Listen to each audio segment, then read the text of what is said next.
a difference to this baby's outcome.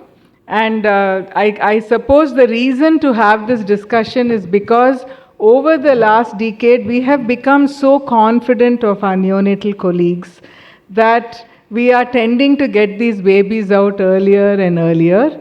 Our perception of risk and the public's perception of risk have also changed. So we are, getting a bit apprehensive about continuing to monitor a woman if even if everything is all right. And as we have heard in the morning, some good evidence to suggest that we should be doing things a little bit differently even when no risk is actually identified. So we'll go through some of these. These are very practical, day-to-day kind of scenarios. So the first, and in the interest of time, we will go in order, and unless somebody has something very different to say, we will move on. So this is a 28-year-old primie conceived spontaneously. Her BMI is 24. She has no risk factors. She's seeing you now, and she's 28 weeks. So, sorry, 38 weeks. Who wants to start? Yeah, okay. Do you want to tell me what, or Rafika, when would you want to time her delivery?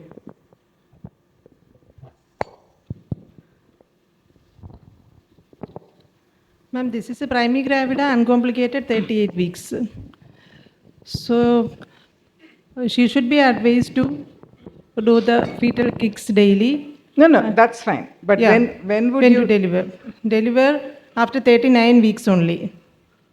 As per the ARRIVE trial, that says delivery at 39 weeks is a safer option that reduces the risk of chances of cesarean when comparing with expectant management. And the neonatal morbidity and outcome is same at induction 39 weeks versus. So, but even then, in our clinical practices for an uncomplicated primie, when we advise them induction at 39 weeks, most of them will not agree. So, in our clinical practice, what we do is a pervaginal examination at 39 weeks and, if favorable, stripping. If otherwise, we'll wait up to 40 weeks. We don't go beyond 40 weeks. Okay. So if you say you want to examine her at 39, do membrane stripping, but you would wait till 40 before you offer formal induction. Yes, ma'am. Anybody else thinks differently? It can always be a shared decision making, ma'am. Sorry? It can always be a shared decision making. If the Fair patient enough. is willing for induction, would you offer? I would offer after 39 weeks. If the Bishop score is favorable, I would definitely offer, because considering the setup where I work, I have to be physically present for each and every delivery. So if the patient is also willing, I would electively induce her after 39 weeks. Okay, so we have two people saying they'd like to induce, but for slightly different logic. One is availability and one was evidence. Okay. But our routine practice in our hospital is to go for an elective induction for uncomplicated primies like this by 39 weeks, because we'll be counseling the patient prior to that, and we have a system of induction, as Dr. Ajit has already discussed in the induction protocol. So across Kerala now you are inducing at 39 weeks. 39 weeks. Kerala loves the ARRIVE Okay, trial. Tamil Nadu hasn't caught up. Yeah, but so I beg to differ. I wait till 40. Yes, okay, Sangeeta, bring in some fight. In a large teaching institution, I'm always at run for CTG machines. I can't have 5-6 inductions on the same day. I don't have that. I work for a much smaller teaching institution, and therefore I wait till 40. Maybe by 39 plus 5, if it's an unfavorable cervix, I start putting in my Foley. So by 40 plus 1, 2, the baby's out. But I don't routinely at 39. Yeah, because your labor ward also gets then the women who are coming in spontaneous labor as well. Yeah. So, okay, fair enough. So I think we have moved from, maybe 8-9 years ago when we were doing 40 plus 4, 40 plus 5, to 40 for sure. And I don't know if the switch to 39, there is evidence, but I don't know if the switch to 39 has universally happened. For the reasons. But the thing is, if you start inducing at 39 weeks, the patients coming with the spontaneous labor will be decreasing. So almost all patients will be in the. No, but you'll have women who are coming in at 38 weeks to 39, right? In but spontaneous still, labor. That won't cause much strain on the labor room. Okay. We look forward to your data, Ajit, because you said you had. Okay. Now this is what if she was 36 years old and she had a BMI of 38? Sangeeta, they were all going to induce at 39 anyway. Yeah. So See. in somebody who's slightly older, whose BMI is higher, would you consider 39 or would you wait 40 even on her? Any patient that I feel should not get in as an emergency cesarean section. She's obese, I feel the person on duty may not be able to, anesthetic problems, all these kind of things, 39 weeks. Okay. But she's got a BMI of 38. 38. But I'm not so worried about her Stillbirth age. risk? Are you But worried for about obesity, stillbirth yes, risk is my stillbirth risk question. is there with obesity. 36 is fairly okay, her age. Yeah. But at 39, yes, I'll start it. So this one you would do 39 Yeah. because She's not a low risk. she's not low risk. Okay. Now, what if she had conceived with IVF? Ajit, you had said 39 to the low risk mum. Now this is 36 IVF BMI 38. Would you still say 39? Still wait for 39 weeks. 39 weeks. Yeah. Anybody wants to deliver her earlier? Yeah, big two risk factor for this woman because she's elderly, 36, and BMI class 2 obese she is. So definitely the risk of stillbirth is slightly on a higher side compared to an uncomplicated primary. So? I think between 38 39 is okay for me. So you don't want to wait till 39? Yeah, between 38 and 39. Yes? And we'll keep a low threshold for CS also. We will not go in for the reinduction protocol that we have discussed earlier, madam. Okay, you don't want to. We don't want to go in for a prolonged Prolonged induction, induction. we She's don't not want. a candidate for a prolonged induction. So it's IVF pregnancy, 36 years, obese. I have a slightly different opinion, ma'am. With IVF and at PMI 38, the risk of stillbirth is definitely higher. And studies have shown that the stillbirth perinatal mortality is increasing after 37 weeks onwards, and without much increase in cesarean section rates. So she is one candidate who would definitely merit from an earlier induction. So probably by between 37 to 38 plus 6 weeks. Okay, so Still so confused. we have the whole range here from 37 to 39. I'm not aware of any strong evidence to say 37 is better. I think most data suggests that we should wait at least till 38 completed weeks to give the baby the benefit. You can monitor with for fetal well-being. I'm not getting into induction versus. Actually, there's no reason not to offer her induction and offer her an elective section. In our practice, we induce. Of course, the thresholds are. Prolonged induction Yeah. won't be. Fair. Definitely not. Yeah. Okay. Okay, so this is a next scenario. This is a 28-year-old who's had a previous cesarean section. Her BMI is 27. She's now 38 weeks and she tells you, doctor, what are my chances of having a vaginal birth? So She has, let me put it this way, she has moved care to you because somebody told her that she cannot have a trial of scar First of all, we should know the indication for previous years. for breach.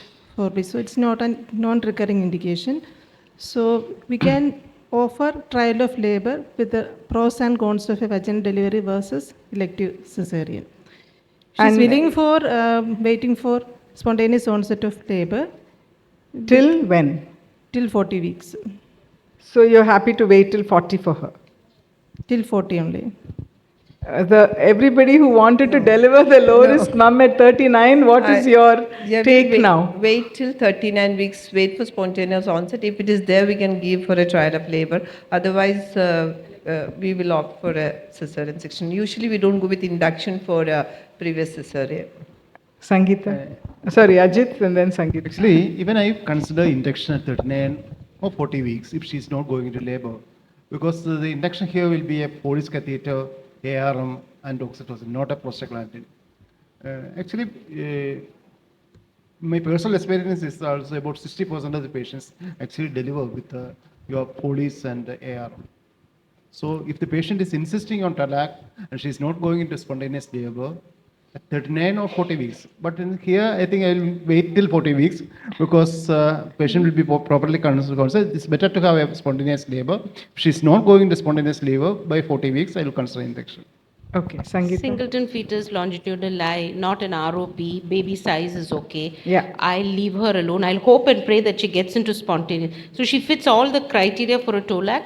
I'll leave her alone till 40 weeks. I won't, and if she doesn't get into labor by 40 weeks, then I have to again re-counsel her to see whether she wants an induction or not. If it's an induction, as Ajit said, definitely a Foley followed by oxytocin, no prostaglandins, and with an the recourse to cesarean as how she progresses. As she progresses. But I'd be happy if she gets into labor on her Spontaneous. own. Yeah. So we are inclined to wait longer on her, up to 40, in the hope that she comes in spontaneous labor. How many in the audience induce a previous cesarean section? 1, 2, 3. Okay. How many of you sorry? How many of you are offer TOLAC comfortably?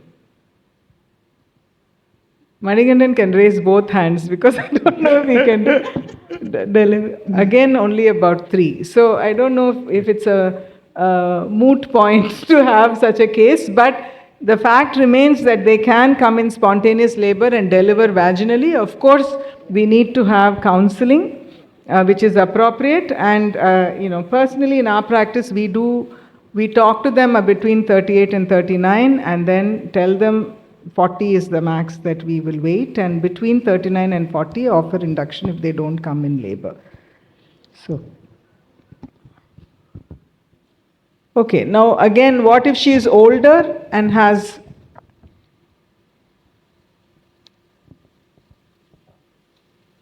does it age or BMI, will that make a difference to your offer of induction?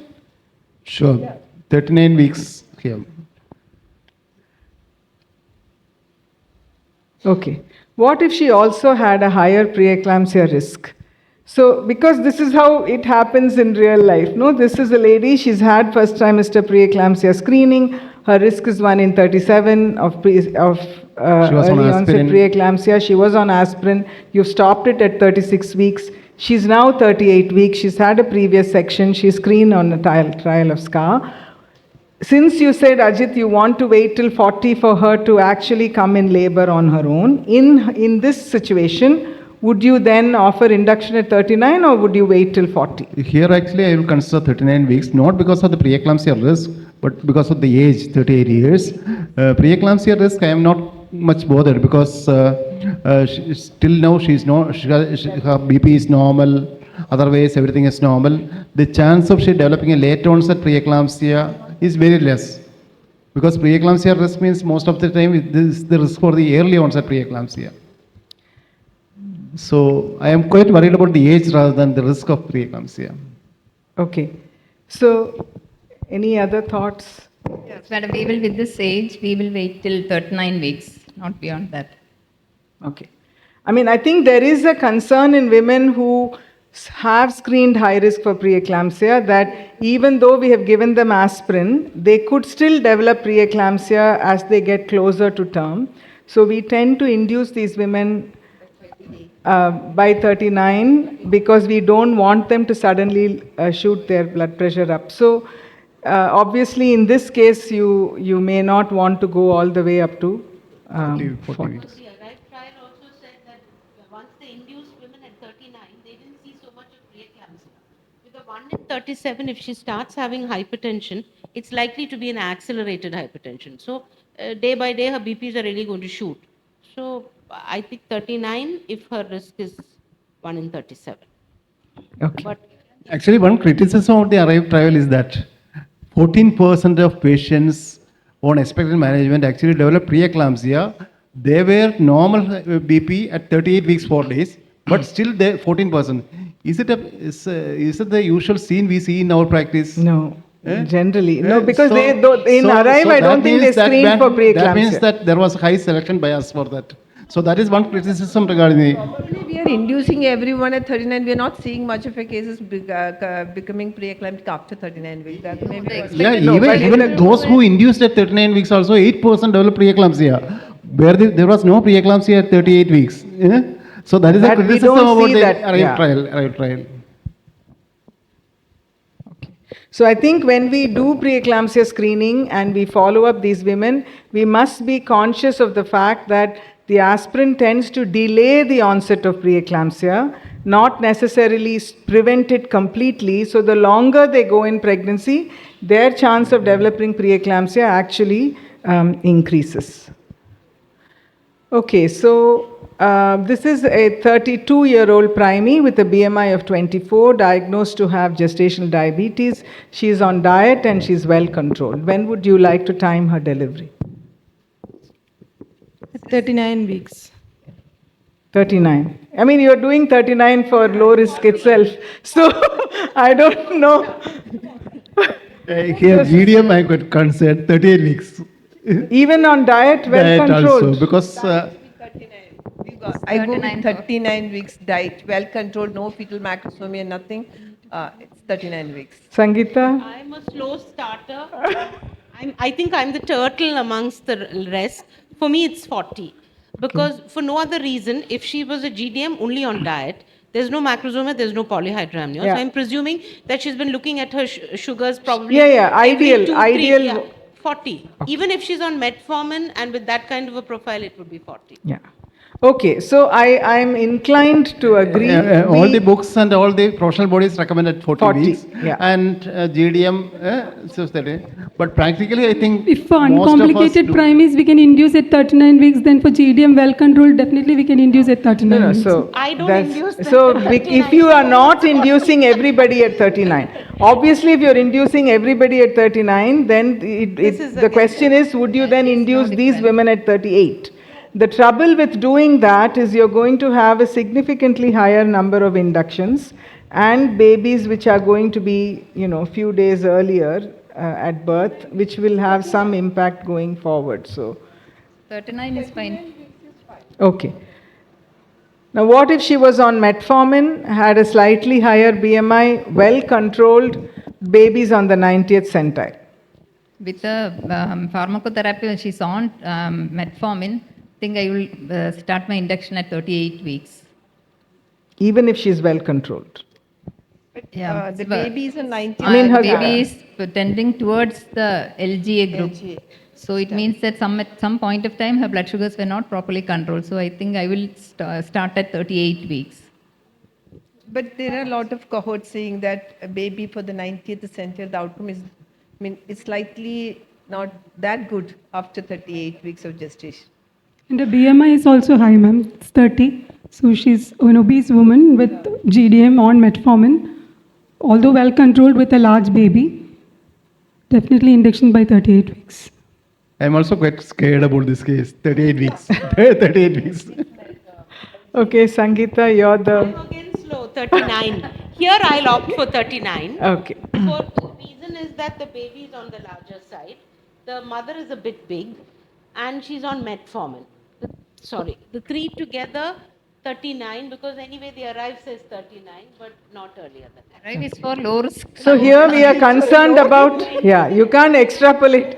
So here we are worried because the baby is bigger and her BMI is higher, and therefore there is an impact on the fetus. There is probably a slightly higher risk of stillbirth. So, I think in the first instance, I would induce to deliver at 40, but in the second instance, 39, because we don't want to wait longer and the baby to get bigger. Understanding that even if it's not, if we are worried about shoulder dystocia, even if it is not a very big baby, because of the disproportion that we have in diabetes, you can still get stuck with shoulders in a baby that's not above the 90th centile.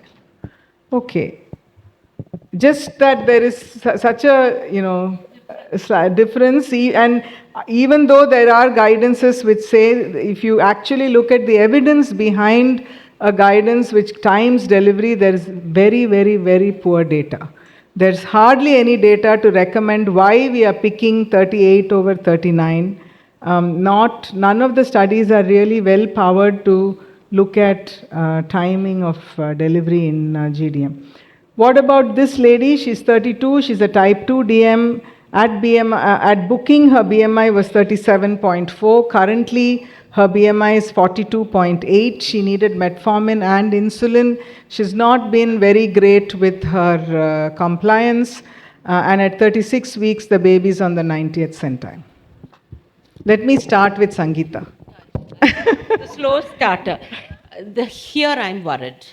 Okay. Much more than any of the previous ones.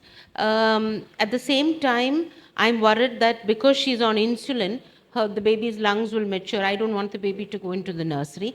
In her also, I will have a low threshold for cesarean. I'm going to induce her, but a low threshold for cesarean section considering all these factors, but 38. Okay, so all of you who said 38 for the metformin lady, what would you want to do for this one? In her, I'd start, if it's a Foley and things like that, start at 37 plus 5, take it to 6, 7, and deliver by 30. Okay. No, this one, what I could see, she's type 2 diabetic, and in the beginning itself, her BMI was plus to 37. And I could see there is a rapid increase in the weight gain also. So even if you take as a height as 165, probably she might have weighed around 16 kilos, around, which is much on a higher side. And she is on both metformin and insulin, and I don't know about her sugars, how it is controlled. So I would probably think of terminating after completing 37 weeks in this case. We'll start with, and by 38 she'll be delivered out. So you're saying 38, start of the 38th week, because not it's a slow- completion of 38 weeks. Yeah, 37 to you'll start induction. I agree with that. 37 plus 0 to 38 weeks. And ma'am, she's also very high risk with a class 3 obesity. So I definitely give her the option of elective cesarean also. It's a shared decision making because this is a very high risk patient with uncontrolled diabetes. She stands a very high risk of stillbirth, macrosomic baby, shoulder dystocia. So definitely, and I don't want to take her up for an emergency C-section. At no cost, I would want to end up with an induction resulting with an emergency section. So a choice of elective cesarean will also be given to her. Because continuing pregnancy beyond that 38 may not be safe in this situation because there is definitely an increased risk of stillbirth, considering so many factors in this woman. Fair enough. And definitely not a prolonged induction as the earlier case. Here we keep a low threshold for CS also because she is a case who can go in for shoulder dystocia, considering the uncontrolled diabetic status and the high BMI. Yes, agreed. Yeah, I think I had to even earlier, 37 weeks, I had to consider here. Because the risk of stillbirth, I'm quite worried. Then a low threshold CS, definitely. But there's also, even though we are not expecting RDS, there's also a good chance that this baby is going to go into the NICU. Even at, so 37 weeks is... Even otherwise, if we deliver at 38 weeks or 39 weeks also, this baby has a very high chance to go in for NICU. The baby is anyway likely to go into the NICU. So I that is agree. okay, I But the suppose. risk of, so yes, so you could say 37 completed to 38, depending on how brittle and how uncontrolled her diabetes is. If the diabetes is not at all well controlled, we would err on the side of caution and pull the baby out. At least we are not losing the baby to a stillbirth. Earlier part of But the the dilemma, I mean, this was a real life, situation about 10 days ago, and this lady actually came and said, I am at a higher risk of complications from a cesarean section, and therefore I want to try for a vaginal birth. But she didn't respond to the induction. She had Propesh, she had Foley. Absolutely nothing happened, and so we had to do a section for her. But so sometimes baby weight, madam, what was the baby weight in this case? Baby was 3.9 kilos. Okay, so in the interest of time, okay, we move on. This is another 32-year-old, BMI is 24, diagnosed to have gestational diabetes, was well controlled on diet and exercise, developed cholestasis at 24 weeks. Initial bile acid was 34.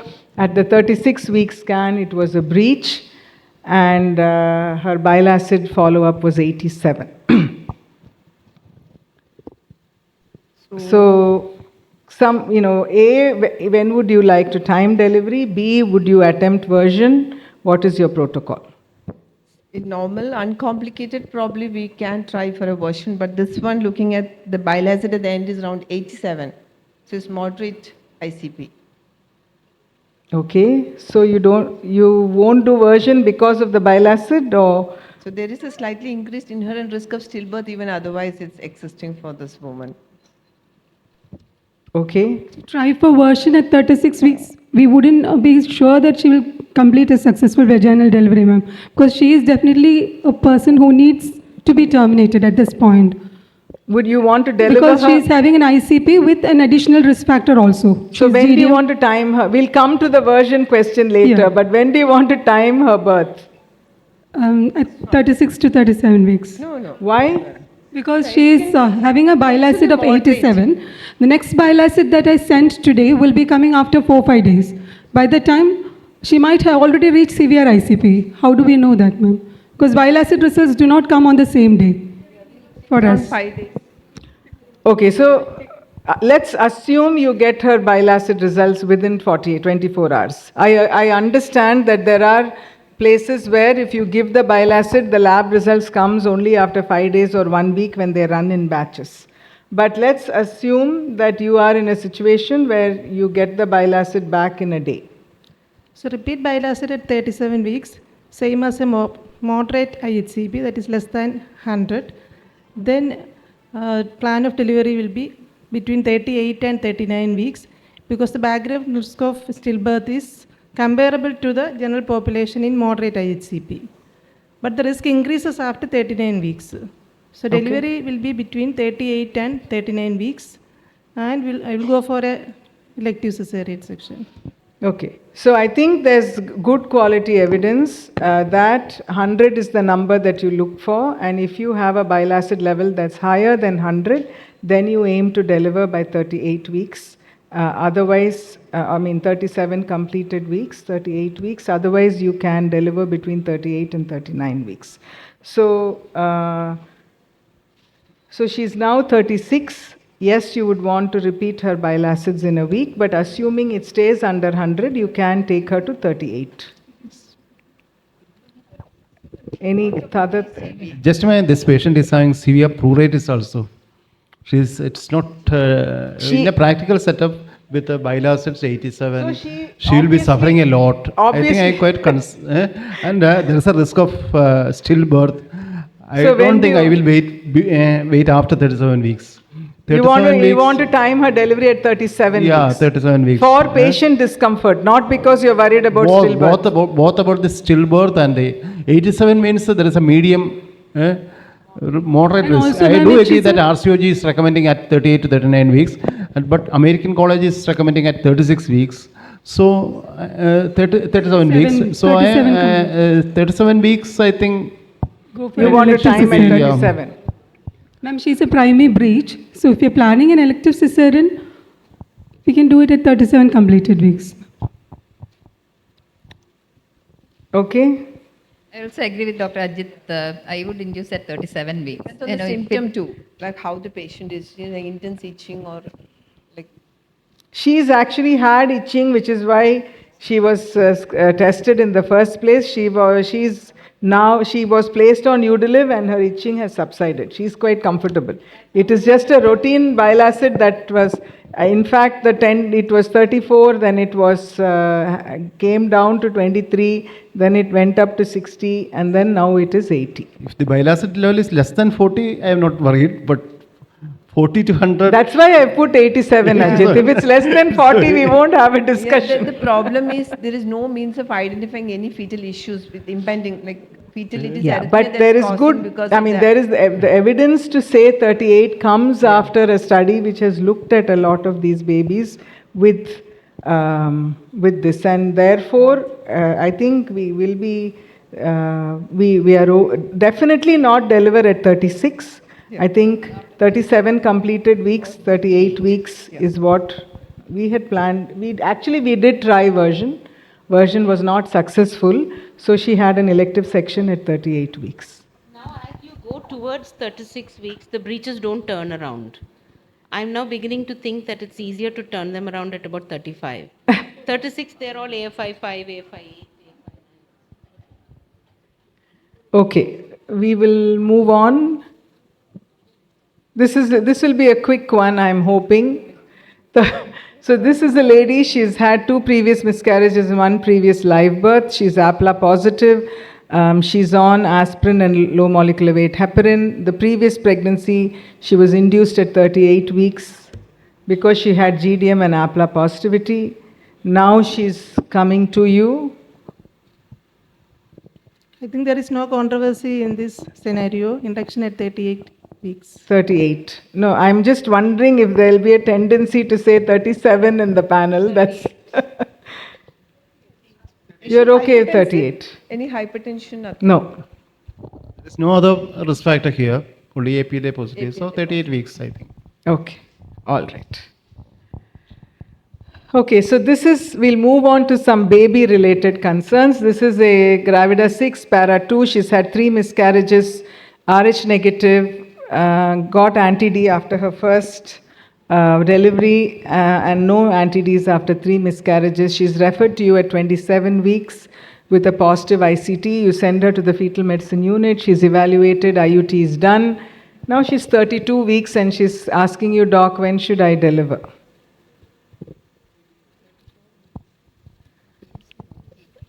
But 34 to 35 weeks after giving steroids and Maxulf. Okay. So a maximum of 36, not beyond that. So, MCA, PSV. okay, so she has an IUT done at 32 weeks after a previous one which was done at 29 weeks. So she has a 3-week window the first time, and now at 32 weeks she's had an IUT. Again, second. If she were to develop fetal anemia again, ma'am, but as shown by MCA PSV, it would be better to electively deliver her and give an extrauterine transfusion to the baby than going for another IUT. So when would you want to deliver? Let's say she's had the Monitor with IUT at MCA 32 PSV, weeks. ma'am. 35. Monitor her with MCA PSV. Okay. But what about the sensitivity of MCA PSV after IUT? Will it be that sensitive? So your fetal medicine specialist says, this baby will do well, okay, because we've gained 3 weeks, 3.5 weeks after the first IUT. Now she's at 32. So I've just topped her up very well. I'll monitor the baby, but as an obstetrician, Ajit said he's still nervous. He wants to deliver at 34 to 35. 35 to 36. As you also said you want to deliver by 34, 35. So I think from 35, 34 36. weeks, we should positively start planning our induction process, madam, from 34 to 36. You are happy to induce her.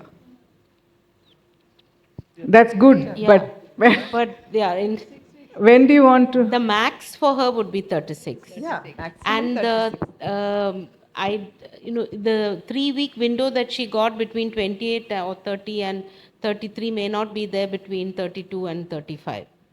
You can't say. So if the MCA PSV is normal, she can go up to 36. If not, as and when it starts going beyond 1.5 moms, I will take Aim her to ahead and deliver. induce her Give and the deliver. steroid, we'll complete the steroid course and then we'll start. Okay. So I think the reason I put this up is because there is a very predictable fall in a not a very complicated kind of a isoimmunization. There is a predictable fall, and there is a tendency for us to pull these babies out and hand over to the NICU. Often they have RDS. They have a more stormy course in the NICU. Than they have in utero. So it's useful to discuss with the fetal medicine team and know when the top-up transfusion is done. And if we can gain 3 weeks, then actually you can, based on how you time the transfusion, you can go up to 36 or 37. This baby actually was delivered at 37 weeks after an IUT. So we don't have to be worried and deliver because there is an option of doing an in utero transfusion and timing it so that we can get this baby out without prematurity. Okay, I think we have 5 minutes. All right. So this is a 32-year-old. She's had a previous vaginal birth. She's now 37 weeks. We have been watching this baby, and that's the growth chart for you. Dopplers are normal. So the weight has been hugging the fifth centile, and she's now 37. When do you want to deliver her? When will you time this birth? Are you The worried? growth is 30, it's fifth centile. Growth is fifth centile. Dopplers are normal. So this is a case of SGA only. So with close fetal monitoring, we can deliver by 39 weeks. You want to go to 39. No, would I prefer to deliver these type of babies beyond 38 because there are a lot of studies telling that there is an increased perinatal issues in SGA babies, even though it is not a growth restricted one. Okay. Sangeeta? Madam, I also Yeah. think it should be 38 weeks, though the growth is on the lower centile and progressing upwards, but still these babies are supposed to have a higher perinatal morbidity. So beyond 38 weeks. So, So 38 would be 38. the good option for SGA. 39 weeks, because SGA with normal Doppler is always there to help us follow up the baby. So we can follow the baby up with Doppler. And then if Doppler gets abnormal, we'll terminate earlier. Otherwise, 39 weeks induction. 38 to 39 weeks. He's okay. Sangeeta. Weekly Dopplers, and I think I'll start. She's a second gravido. I'll start induction at 38. You're early Okay. now. She's got a Doppler. Because the baby is small, normal. she's The worried. baby is small. Doppler is normal. The baby is at the fifth Baby fifth centile. centile. Once it reaches the third centile, Then we'll deliver. then we'll deliver. At 38, anyway, 39 is. I'd start at 38. Okay. SGS, I don't like to. Okay. I think the guidance also is between 38 completed and 39. You definitely don't want to go beyond 39. Yeah. And this is a second, she's had a previous vaginal birth, so. Okay. So I think I will stop with this is the last one. DCDA twin, concordant for growth. She's seeing you today. She's due on the. Oh, she's seen you 2 days ago. She's due on the 20th of April. So with EDD on 20th April, I think she is 38 weeks now. Yeah.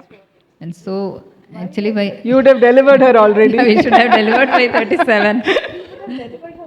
37 You would have delivered weeks. at 37. Okay. But I think we would like to have a detailed discussion with the parents regarding the more route of delivery also, because the second of the twin is always at a higher risk of complications. So with an It's Both an are IVF concordant. twin. You want to IVF. give her a vaginal birth? IVF if they are- singleton itself, we were a little bit worried, no? so if No, they're- it's a low risk patient. Only thing is IVF. I think 38 weeks. IVF DCDA, she was taken to 38 weeks. Yes. She is at. now it's high time that not that the delivered. babies are delivered. She's not delivered. No, that's She's no way. only EDC 20. She's EDC's 20th. Perfect. So it's 38 weeks now. 38 weeks. 38. 38. 38. Cephalic and I would not So have it's kept time her the to delivery. 38 weeks for a DCDA. 37? Yeah, Yeah, 37. 37. 37. madam, 37. Okay.